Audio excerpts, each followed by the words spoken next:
കണ്ണൂർ തളിപ്പറമ്പ് കരിമ്പത്ത് അടിപിടി കേസുമായി ബന്ധപ്പെട്ട പോലീസ് സ്റ്റേഷനിലേക്ക് വിളിപ്പിച്ചതിന് പിന്നാലെ വയോധികനെ കാണാതായെന്ന് പരാതി. CPM-കാർ നൽകിയ വ്യാജ പരാതിയിലാണ് വയോധികനെ കേസിൽ പ്രതിചേർത്തത് എന്നും അച്ഛനെ കാണാതായതിൽ പോലീസ് വേണ്ട രീതിയിൽ അന്വേഷിക്കുന്നില്ല എന്നുമാണ് മകൻ രൂപേഷ് പറയുന്നത്. സംഭവത്തിൽ റൂറൽ പോലീസ് മേധാവിക്ക് കുടുംബം പരാതി നൽകിയിട്ടുണ്ട്. വിവരങ്ങളുമായി മിഥുൻ പിള്ള ചേരുകയാണ്. മിഥുൻ, CPM-ന് ഒത്താശ ചെയ്തുകൊണ്ട് അദ്ദേഹത്തെ ഒരു പോലീസ് നടപടിയിലേക്ക് അടക്കം വലിച്ചഴിച്ചു. അതിനുശേഷം അദ്ദേഹത്തെ കാണാനില്ല എന്ന കുടുംബം പറയുന്നുണ്ട്. വളരെ ഗുരുതരമായ ആക്ഷേപമാണ് ഈ വയോധികന്റെ കുടുംബം ഉന്നയിക്കുന്നത്. എന്താണ് സംഭവം മിഥുൻ?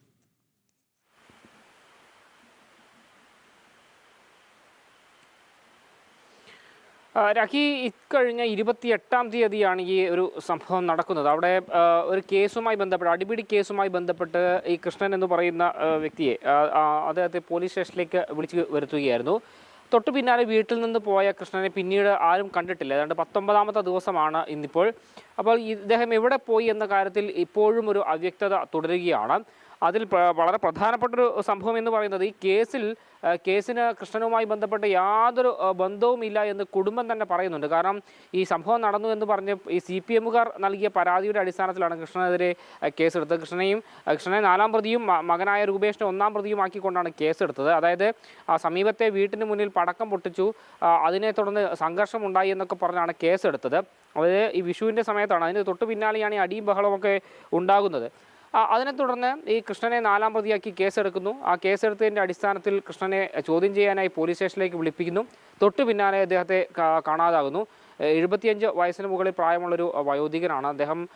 എവിടെ പോയി എന്നതിനെ സംബന്ധിച്ച് ഇതുവരെ പോലീസിനൊരു വിവരവുമില്ല. മറ്റൊന്ന്, ഈ പോലീസ് ഈ കാര്യം അന്വേഷിക്കുന്നതിൽ വലിയ വീഴ്ച വരുത്തുന്നു എന്നൊരു ആരോപണമാണ് കുടുംബം ഉന്നയിക്കുന്നത്. അതിൽ പ്രധാനപ്പെട്ടത് ഈ മകൻ അന്ന് അച്ഛൻ കാണാതായതിന് തൊട്ടു പിന്നാലെ മകൻ ഈ അച്ഛനെ നിരന്തരം ബന്ധപ്പെടുന്നുണ്ട്. അപ്പോൾ അദ്ദേഹത്തിൻ്റെ മൊബൈൽ ടവർ ഈ പാപ്പിനിശ്ശേരി എന്ന് പറയുന്ന സ്ഥലത്ത് ഉള്ളതായി റിപ്പോർട്ടുകൾ വന്നിരുന്നു. ഇതിൻ്റെ അടിസ്ഥാനത്തിൽ അദ്ദേഹത്തെ ആ ഭാഗം കേന്ദ്രീകരിച്ച് പരിശോധിക്കണമെന്ന് ആവശ്യപ്പെട്ടുകൊണ്ട് ഈ മകൻ പോലീസിൽ പരാതി നൽകിയിരുന്നു. പക്ഷേ പോലീസ് വളരെ ഉദാസീനമായാണ് ആ സംഭവം എടുത്തത് എന്നുള്ളൊരു ആരോപണവും കുടുംബം എടുക്കുന്നുണ്ട്. കാരണം അദ്ദേഹം ഈ പാപ്പിനിശ്ശേരി ഭാഗത്തുണ്ട് എന്ന് പറഞ്ഞതിൻ്റെ അടിസ്ഥാനത്തിൽ അവിടെ പരിശോധന നടത്താനൊന്നും പോലീസ് തയ്യാറായില്ല എന്നൊരു വിമർശനം കുടുംബം ഉയർത്തുന്നു. മറ്റൊന്ന്, ഇദ്ദേഹം പനി പിടിച്ച് വീട്ടിൽ കിടന്ന ആ സമയത്താണ് ഈ അടിപിടി ബഹളമൊക്കെ തന്നെ ഉണ്ടാകുന്നത്.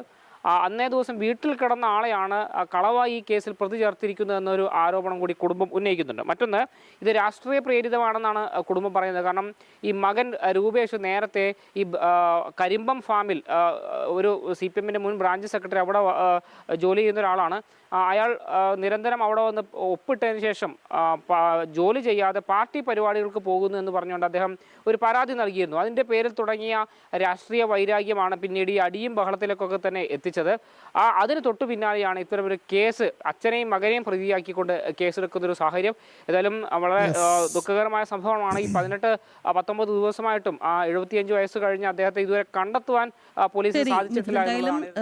സൂചിപ്പിച്ചതുപോലെ ദിവസങ്ങൾ ഒരുപാടായി, ഇപ്പോഴും ആഴ്ചയോളമാകുന്നു അദ്ദേഹത്തെ കാണുന്നില്ല. മകൻ പരാതി കൊടുത്തിട്ടും അദ്ദേഹം എവിടെയാണെന്ന് പോലും അന്വേഷിക്കാൻ പോലീസ് തയ്യാറാകുന്നില്ല. എന്തായാലും അടിപിടി കേസിൽ കള്ളക്കേസിൽ പെടുത്തിയാണ് അച്ഛനെ പോലീസ് സ്റ്റേഷനിൽ വിളിച്ചു വരുത്തി ചോദ്യം ചെയ്തതിന് ശേഷമാണ് കാണാതാവുന്നത്. പിന്നീട് അദ്ദേഹം എവിടെ പോയി അല്ലേ? അതിന് കൃത്യമായ ഒരു ഉത്തരം പോലീസ് സംവിധാനത്തിന് കൂടി നൽകേണ്ടി വരും.